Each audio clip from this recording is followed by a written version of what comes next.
Yo, what up, everybody? Sober Experience. We are back. Another week in the life, and it's a beautiful ride. I'm going to start this one off with a little Eddie 9 Volt. This one is called It's Going Down, off his album Capricorn. My mom is a Capricorn. Capricorns are good people. All right, here we go. Oh my Lord, you don't want my soul. Shoot up my veins where the good times go. Ow! My face is blue, my heart is cold. Gamble don't lie, but it's already been sold. It's going down. I always lose what I have. Oh boy. It's going down. I see the devil is back.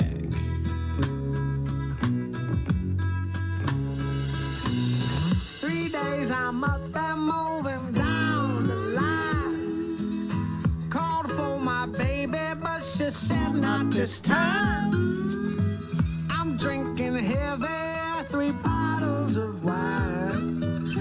My mama saw me, she break down and cry. I'm going down. Yeah. I get the blues so bad. Yeah, it's going down. I see the devil, he's back. Yeah. Man, that's a great tune. Touches on all kind of, what they used to say, oh man, it hits me right in the feels. Whatever that means. I know what it means, but, I make fun of. I never want to be part of anything. So when people used to say that stuff, I used to be like, yeah, shut the fuck up. Yeah, so it's been an eventful week. And, I'm checking in on you guys, seeing how you doing. Yeah, man, it's meaningful stuff there, man. That used to be my life, man. I used to, and I'm still capable of burning this whole thing down, and it sounds in many ways like, romantic. It's like, oh yeah, let me, like, almost like being like part of, like some sexy shit. Like it's like part of some freaking movie. Like, yeah, man, this guy's going to make something. He's going to do something. And then on the, when you get to the mountaintop, my boy, I've said this a few times. I hold it to be true. My boy Alex, he used to say, oh, we climb the mountain and, we just, we have a tendency to plant dynamite all the way up. And then when we get to the top, we just... we let it rip. And, there's always areas in my life where I'm like, oh, man, there's a piece of dynamite over there. I need to take a time out, walk over, and diffuse that bomb that I planted. And many times it's really just from neglect. And I wouldn't say not having enough time to do with it. There's always enough time. I was just watching a little bit of YouTube. My sister-in-law sent me a video of Arnold Schwarzenegger. And he's one of my heroes. Say what you want about that guy. He did it. And he's doing it. He's still doing it. That Arnold doc was incredible on Netflix if you haven't seen it yet. Just to see what human beings are capable of, man. This guy's not like coming... down from like the mountain, as some like golden god. That's what like Goggins used to say too. Goggins said that to Rogan. I think I mentioned it also. I think I mentioned everything. Then I realized sometimes I just mention shit to myself. Where Goggins was talking about, yeah, man, I don't want to do this shit, man. I stare at my shoes for 30 minutes sometimes before I put them on. But I put them on, man. Discipline is everything, and that's the one thing that I lack in my life completely. And I definitely lack self-discipline, which is why, and I think a lot of people do also, a lot of people lack self-discipline. It's very rare that you can just be like that on your own. So it's good to have goals and good to have partners and good to have people that are around you that hold you accountable in ways that are maybe a little bit uncomfortable, but, they're doing it because they want you to be great. I think that's the main reason. They're doing it because they want you to be great. And, so what do I need to focus on? I got a couple of work things that I can fix in like maybe 2 days, and it's good because, the Lord shows up when he shows up. And tomorrow and I think Tuesday I have a couple of light days at work, which is good because that means I get to sit down and concentrate and tie up those loose ends that I've been avoiding. I don't have like a kind of job where, I show up to work and somebody tells me what to do. I'm responsible for a bunch of other people. We're all responsible and accountable to ourselves. And, and it's always, we're moving forward and we need to hold ourselves in check sometimes. And, sometimes that just means tough conversations. And the thing is, like with me, like who likes to have tough conversations with me? I speak about this with my boy Liam, who's a wildly successful guy. And I said to him, I was like, dude, who the hell tells you that you're fucking full of shit? And he's like, nobody except for you, not to my face. I was like, yeah, well, that's because you're my friend. And, and there's a lot of that in my life, and I need that. So, so this week is good. I'm getting closer to my wedding. My sister-in-law threw my fiance a bridal shower, if that's what it's called, yesterday.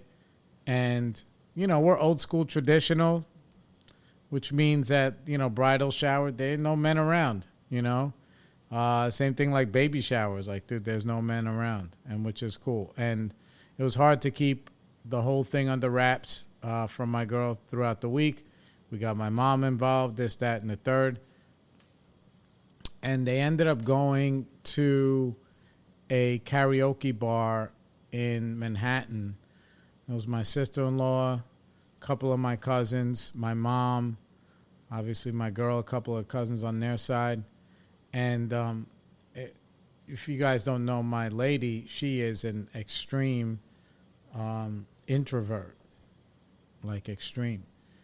And I remember when we first started dating, I used to just be so judgmental and be like, you don't want to fucking go anywhere or do anything, And meanwhile, I have a hard time sitting still. I have a hard time sitting still and being still, so much so that my meditation practice is mostly me forcing myself to sit still, or maybe her meditation practice could be the other thing. So on paper, it would be like, why are they going to a karaoke bar? She's going to fucking lose her. Number one, my girl hates surprises. Number two, she ain't the type to sing karaoke. And my girl's an amazing woman. She's very kind and loving. She's great 1-on-1, 2-on-1, 3-on-1, pause. But in that type of setting. And you know what? It was perfect. It was perfect. She was surprised. And they sent me videos of her singing. A little bit of, what was it? It was Madonna, Like a Virgin. That was good. And, they did all the, it was nice, man. And I really want her to feel loved. She's had a very tough life. Some of it is circumstance. Some of it is by her own hand. Similar to mine. Some of it is circumstance. Some of it is by my own hand. And meanwhile, we have a very good life now. So much so that we have to mind ourselves so we don't go looking for problems. And we know plenty of couples that have all kind of shit going on. And we don't have any of that shit going on. You know, we surrendered, you know, our ego, and we put the weapons down. We've been together 10 years, so maybe like after like 4 or 5 years, we put the weapons down and we're like, man, we are on the same team. You know, we are on the same team. And some of it came from couples therapy. A lot of it came from the culmination of the work that I do in AA. And I spoke about this last time, you know, that I really wish that everybody had a program as good as the program that I have. But meanwhile, people in my program don't take advantage of all the stuff that's in our program.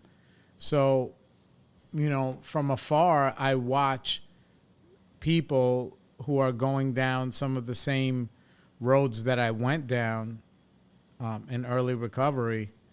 And the roads really are just about, you know, they'll be like, okay, well, the program and my higher power and, or I call the higher power God. Sometimes I call him higher power. It doesn't matter.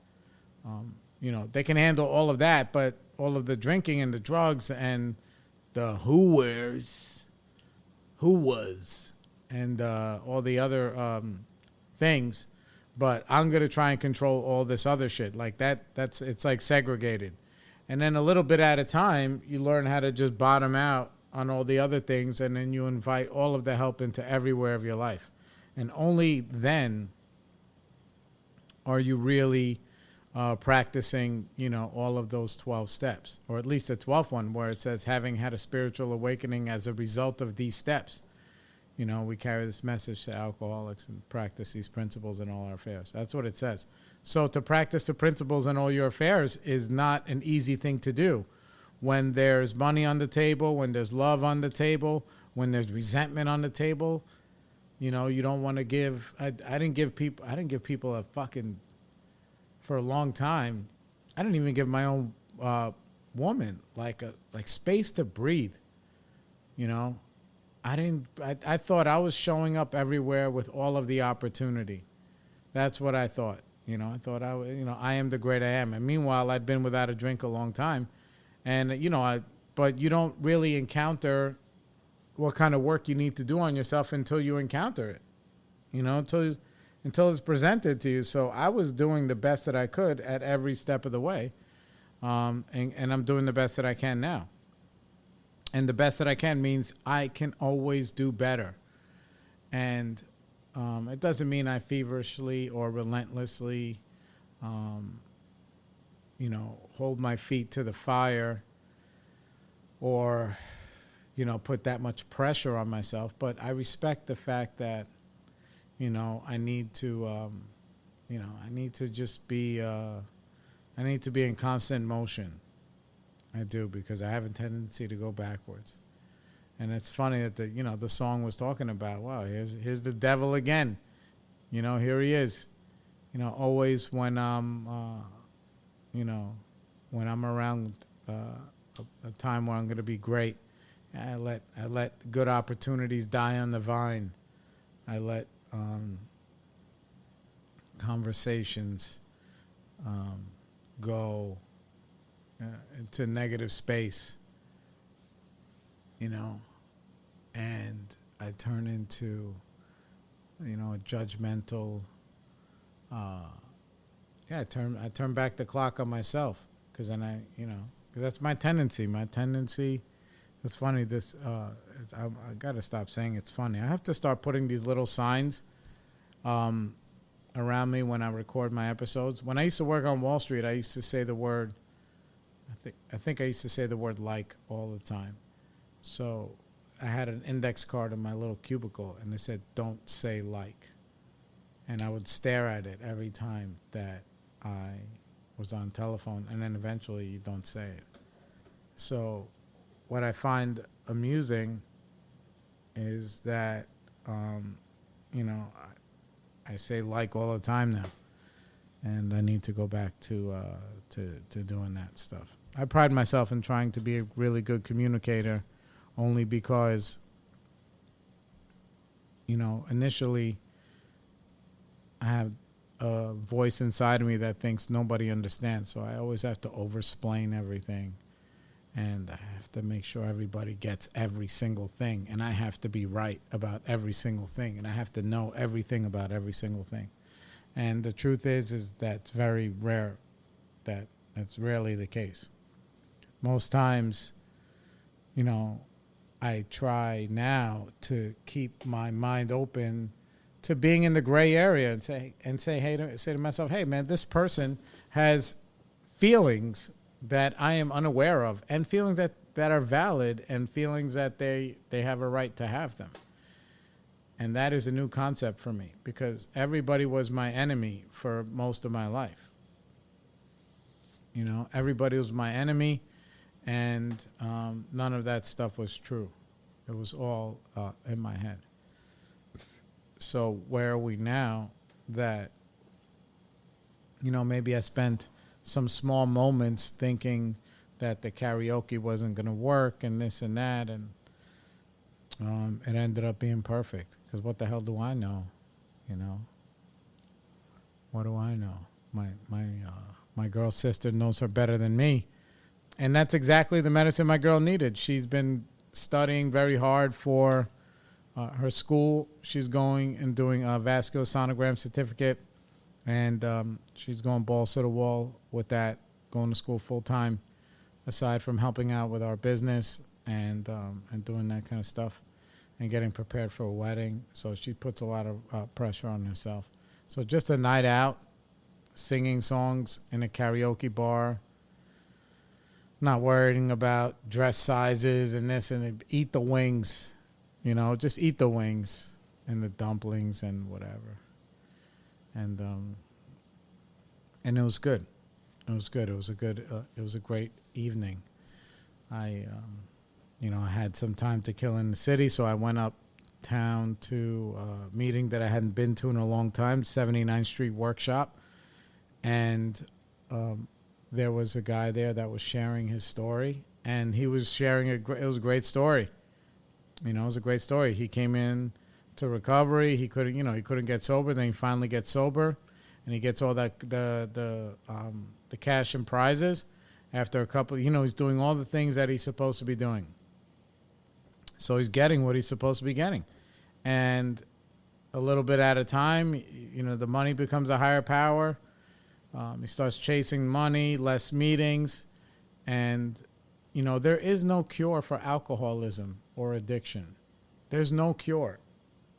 And alcoholism and addiction is not about alcohol and drugs. It is about your tendency to reach for things outside of yourself which are not beneficial, and using them to take you out of the moment. And all of those moments you take yourself out of put you in a place of shame and despair. So they all pile up, you know. So when I first got sober, my first sponsor, Andy, he used to tell me that, you know, you got to think about your choices. You know, you got to think about the actions you take. Every action either brings you towards a drink or away from a drink. And that's just the truth. You know, that is just the truth. So this guy, he had like 5 years, and he ended up with a wife and a good job, a couple of kids, and started drinking, and he couldn't put time back together, and then he ended up losing it all.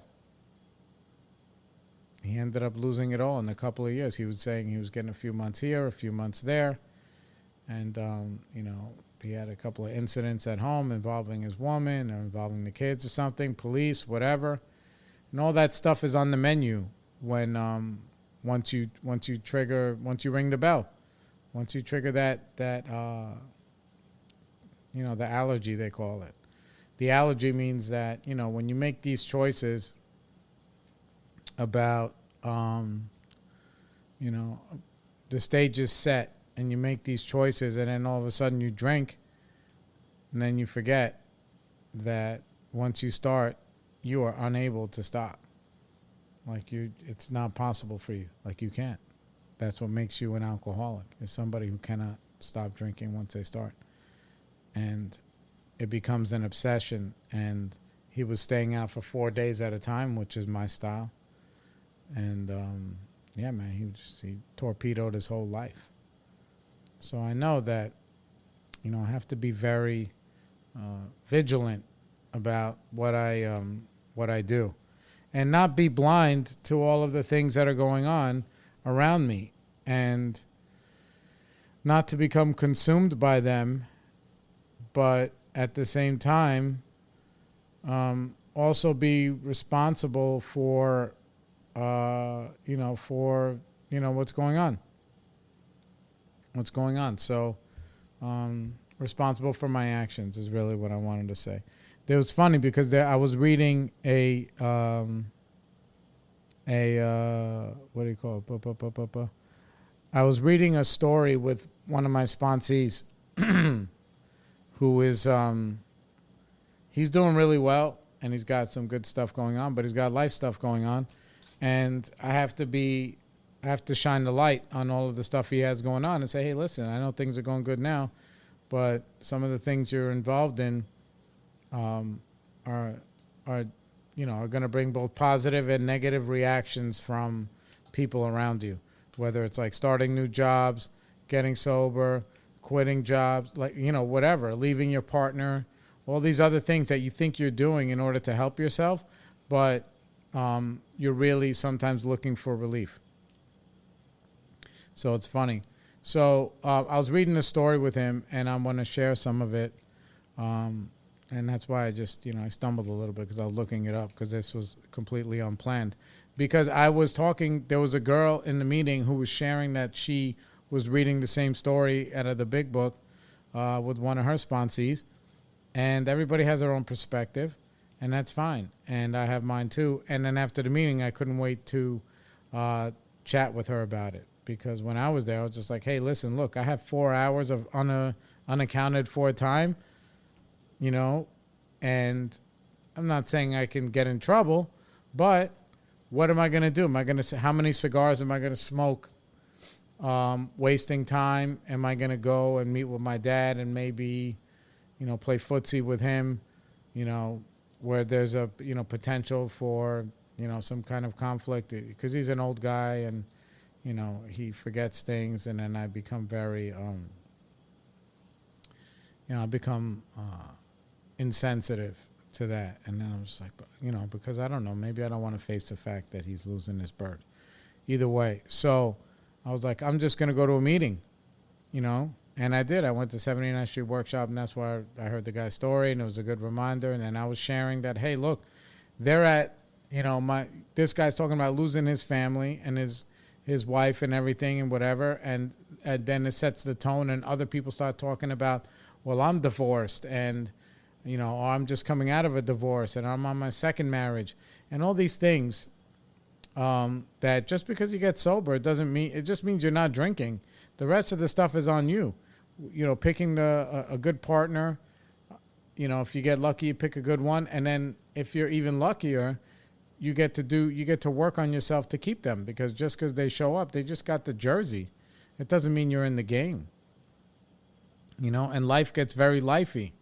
So, there's always, I don't like to use the word work, but there's always work to be done, and work is not something that I really avoid. So either way, the story in the book is about a guy.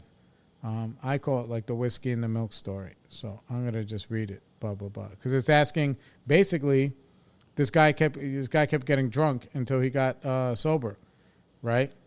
And then so Bill and Bob, and who are the two of the founders of AA, they asked this guy, what led you to relapse? What led you to relapse? And he shared the story with them, and this is it. And this is written in 1939, so whatever. So this is what it says. We asked him to tell us exactly how it happened. This is his story. This is the guy now. I came to work on Tuesday morning. I remember I felt irritated that I had to be a salesman for a concern I once owned. I had a few words with the boss, but nothing serious. Then I decided to drive into the country and see one of my prospects for a car. On the way, I felt hungry, so I stopped by a roadside place where they have a bar. I had no intention of drinking. I had just thought I would get a sandwich. I also had the notion that I might find a customer for a car at this place, which was familiar, for I had been going to it for years. I had eaten there many times during the months I was sober. I sat down at the table and I ordered a sandwich and a glass of milk. Still no thought of drinking. I ordered another sandwich and decided to have another glass of milk. Suddenly, the thought crossed my mind that if I were to put an ounce of whiskey into my milk, it couldn't hurt me on a full stomach. So I ordered a whiskey and poured it into the milk. I vaguely sensed I was not being any too smart, but I felt assured that I was taking the whiskey on a full stomach. The experiment went so well that I ordered another whiskey and poured it into the milk. That didn't seem to bother me, so I tried another. Thus started one more journey to the asylum for Jim. There was the threat of commitment, meaning committed to the asylum, the loss of family and position, to say nothing, to say nothing that intense of the mental and physical suffering which drinking was always caused him. He had much knowledge about himself as an alcoholic, yet all reasons for not drinking were, they were gone from his mind. All right. And basically what they're saying is that, like, you have no mental, and when the stage is set, you have no mental defense, or you can talk yourself into anything. I used to joke, and this was not a joke, but I used to joke about this, that, yeah, I can turn anything into cocaine. I can turn anything into cocaine. Whether it's a girlfriend, pursuit of money, pursuit of, lifting weights, anything. I could turn anything into cocaine. So, what they're talking about here is that, like, you can find yourself in a place where there's no mental defense, but I don't really believe that, in the sense where I believe the stage was set. And if we review the story, right? So he came to work on a Tuesday morning and he felt irritated that he had to be a salesman for a company he once owned. That sentence alone, right? So, number one, what the hell happened to Monday? This guy's showing up on a Tuesday, right? Stone cold sober, he's showing up on a Tuesday. So I don't know what happened to Monday, but that's not part of the story. And he said he felt irritated because, he used to own a company that he lost, and now they just kind of keep him around as a traveling salesman or something. So without the right people in your life, like if I was in that position, let's say, and that could happen to me right now. That could happen to me at any moment.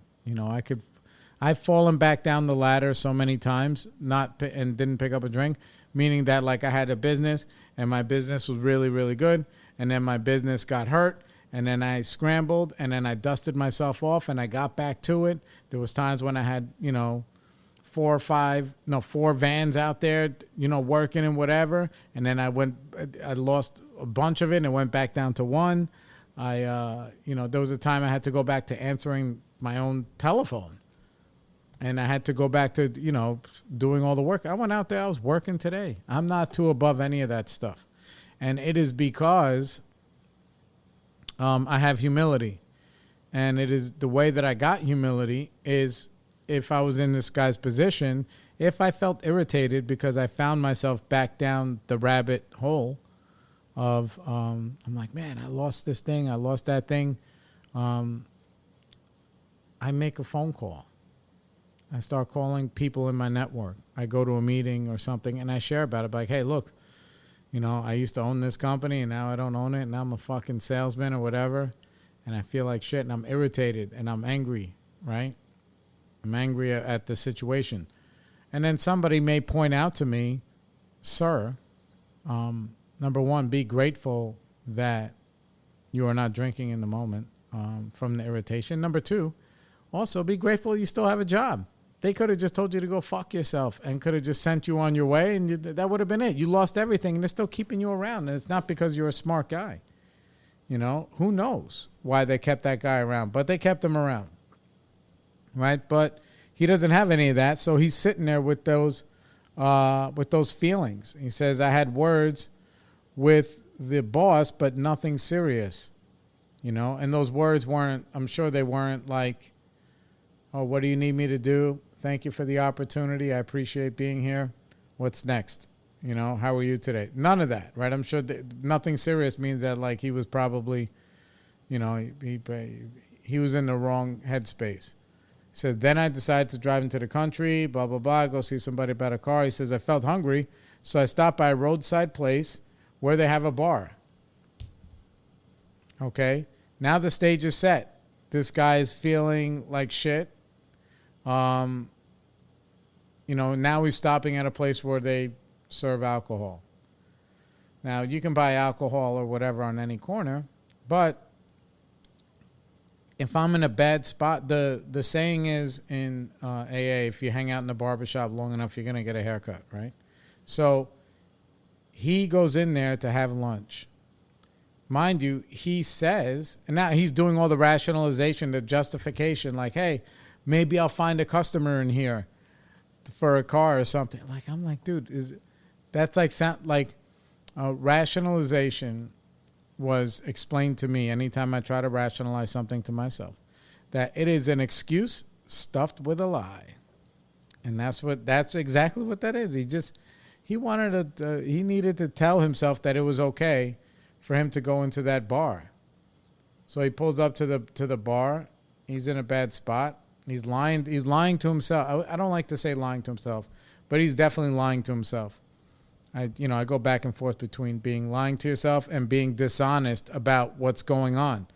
But also the nature of the disease of addiction is that you can find yourself in this spiral and be the last one to know.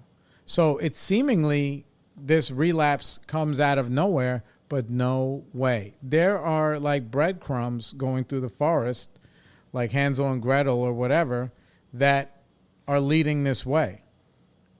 You know, so he's at the bar and he goes and he has a sandwich and a glass of milk.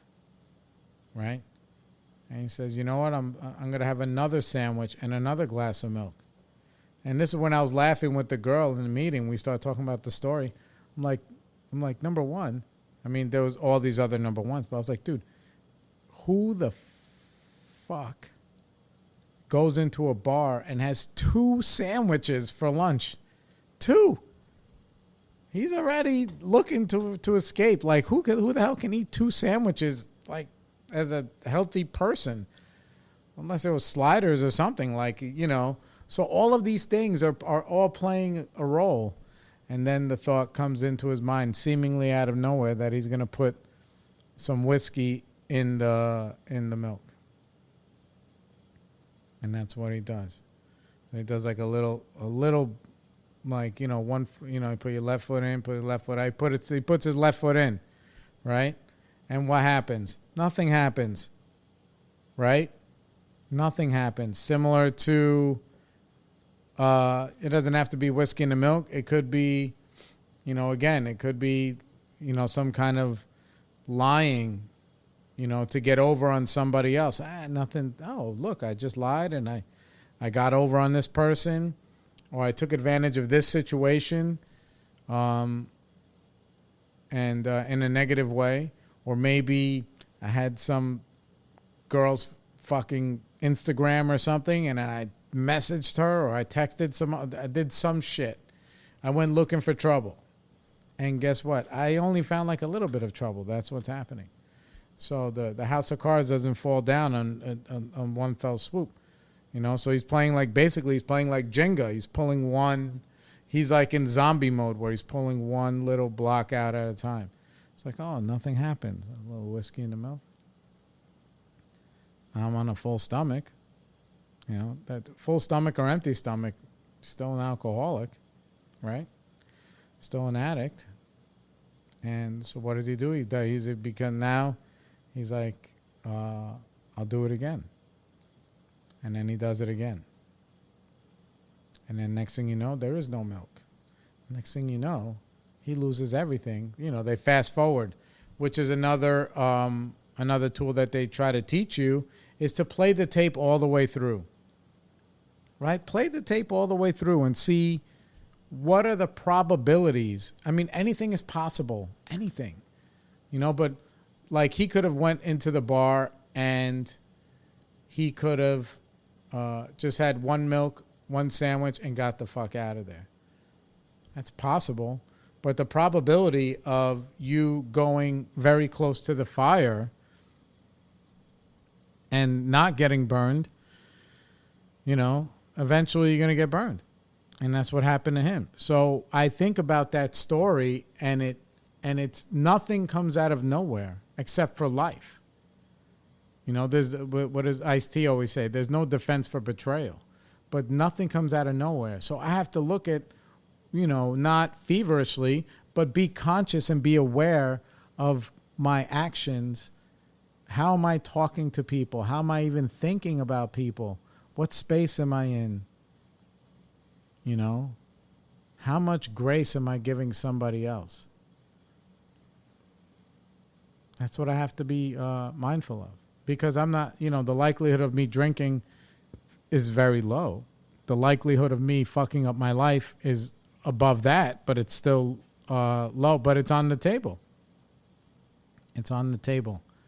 And I think about this story and I learn about it so I can watch my patterns of thoughts and behavior. So if I'm having a disagreement with my woman, with my kids, or with somebody else, I have to, you know, say, okay, well, I'm in a conflict right now with somebody or something, and what can I do to contribute to end the conflict?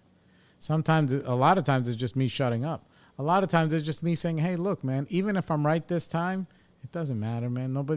No houses are burning down. No limbs are being lost. It doesn't really matter. Nobody's getting hurt. The only thing that's getting hurt is my ego, you know, but I can make this worse, you know, if I, if I participate in somebody else's, you know, lapse in character. We call them character defects. So if if I'm seeing that, oh, you know, one of my boys, I was in a group text with two of my friends, and I made a stupid joke, and my friend was already mad. I didn't know how mad he was. He was mad about all this other stuff, and he starts getting like angry, and starts saying like, you know, not threatening things, but like, you know, like kind of threatening things. And this is somebody I've known for a long time, and he was just like, yeah, you know, you can't. What makes you think you could talk to people like that? You know, you just start lifting weights when you're 40, and all of a sudden you're a tough guy, and this, that, and the third, right? He starts talking like that at me on a text message, you know? And number one, I'm like, I could have just been like, bro, who the fuck are you talking to? You know, number one, I've been lifting, you know, and then I can read out my own thing. I've been lifting weights a long fucking time, and I do, you know, whatever. I can show up for the rodeo, but I don't. I say I feel like that when I feel that impulse to react that way. I was like, no, he must be angry. So I say, hey, look, I didn't know this. You were this angry. I'm sorry if I offended you. I'm sorry. He's like, yeah, I ain't the one to joke with. Blah blah blah blah blah. He was doing all that stuff. I said, all right. Because what did I say? He said, when he said the thing about me, like thinking that I'm a tough guy, that I've been lifting weights since I'm whatever. I said, bro, you've only been praying since you're 40. And he didn't understand that, but that was me saying that, like, you're very angry for some seemingly things that are not that important. You know, or we're all going to be in a group text having some kind of argument. Number one, I don't talk tough. I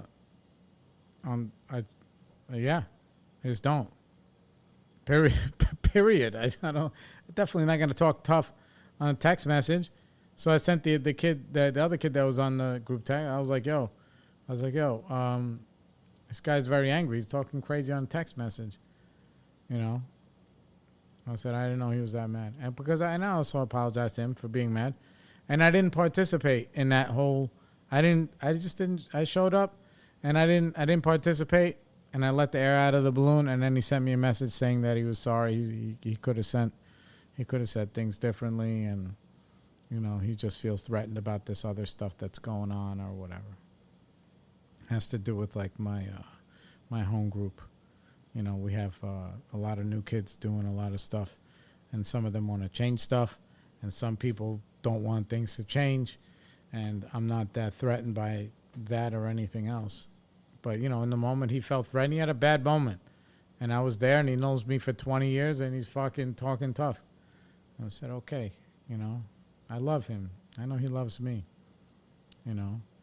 In 45 seconds, I had a thought in my mind like, you know, a vision of us just beating the shit out of each other in the street, because I was like, dude, that sounds, and I talked myself not off the ledge, but I was just like, wow, it's like when you have those thoughts, those are crazy thoughts, you know. So I just said nothing. I did nothing. I laughed at myself.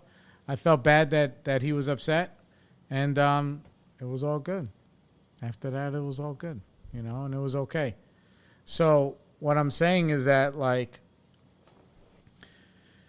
being mindful of my attitude and my actions will keep me out of putting whiskey in the milk, because that's the end. The end is me putting whiskey in the milk. What am I? I'm going to say something crazy to him, and he's going to say something crazy back, and then now what? We're going to have to have a fucking, we're going to have to see each other and have a fucking talk and all this other stuff that's not necessary, you know? Same thing, like, you know, if I'm fighting with my girl, I don't really fight with my girl. I don't. Like, we don't have arguments. And a lot of it is because we both practice this kind of thing. I mean, I'm a lot better in some ways than she is at it. And, you know, sometimes she's better than me. You know, it's rare that I say, hey, look, what is the most helpful thing that I can do in this moment? You know, I have a life where nobody could really hurt me. And if they do hurt me, I can, you know, I have enough faith that everything's going to be okay. Whether I lose my business, whether I lose I can lose anything. I can lose all of it, you know. But if I don't drink, I stay sober, I can rebuild. You know, I have God in my life who's always, that means that whatever was there that is gone was not for me. You know, and I remember people used to tell me, when I used to try and feverishly try and control everything, trying to hold on to things, I used to always say that everything that God took out of my life has like claw marks on it. And all of these things are things that I heard from other people that I identified with. None of the stuff is made up. But, you know, when I was being in that moment where, like, it's an emotional turmoil, where I'm like lighting myself on fire with like control. And people used to just tell me, hey man, look, not now doesn't mean not ever. And I used to be like, okay, yeah, not now doesn't mean not ever, you know. And sometimes that's the best answer with any kind of conflict. Not now doesn't mean not ever. And you can always revisit conversations and things that are going on in a more constructive way when I'm not so reactive and impulsive, because the truth is that when I'm that way, that's me setting off the dynamite. Oof, that's me setting it off. And I've done it so many times that I know better. And now I recognize that I get a physical feeling in my stomach, adrenaline or whatever. It's just like, argh. There's a little voice inside me that says, no, it's our turn. Now I get to be right. And it's not even about, would I rather be right or rather be happy? I can be both. I can just be right and shut the fuck up. And just be nice. And then I win. Because then I don't have to sift through the debris and find out where the oily rag was that I lit the fire with, and then have to do all kind of stuff. I don't have to run and apologize to everybody and make these freaking, humiliating amends. I don't have to do any of that stuff. It's nice. But it takes so long and so many fires that I lit in order for me to learn to keep the matches in the drawer. That's all that it boils down to. Hey, man, keep the matches in the drawer. And that's it. So hopefully you guys can lean on each other. You can always lean on me, however you guys know how to find me. Yeah, we're having a great time, man. This is some life, bro. We could have missed it all. So one thing I remember, we could have missed it all. And that's it. So like and subscribe, share the episodes with all your friends, all your family, people you like, people you don't like. Maybe you're trying to teach them a lesson. Say, hey, look, fucking Jared says this, and you better write it down, blah, blah, blah. And I'll see you guys on the other side. Peace.